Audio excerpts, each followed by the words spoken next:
Mahirap ang maging mahirap. Alam mo yung pinakamasakit na pwede mong maranasan bilang tao?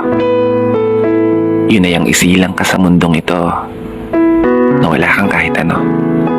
Yung mamulat ka sa mundong to na wala ka ng mga bagay na gustong makita ng mga mata mo.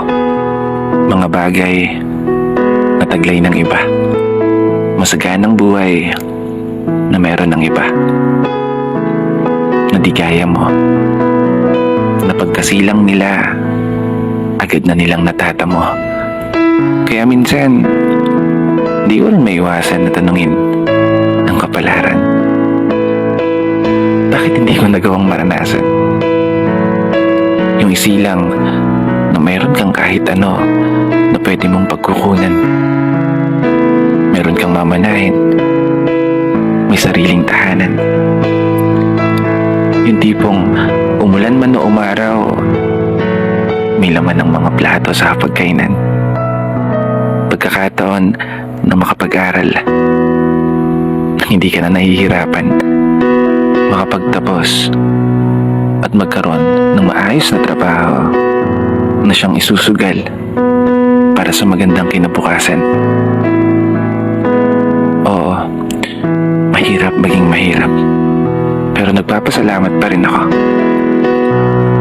Dahil sa likod ng kinamulatan kong kahirapan, ay meron akong mga magulang na patuloy na nagsusumikap. Mga magulang na ginawa na ang lahat, maibigay lang yung maayos na buhay na palagi kong hinahanap.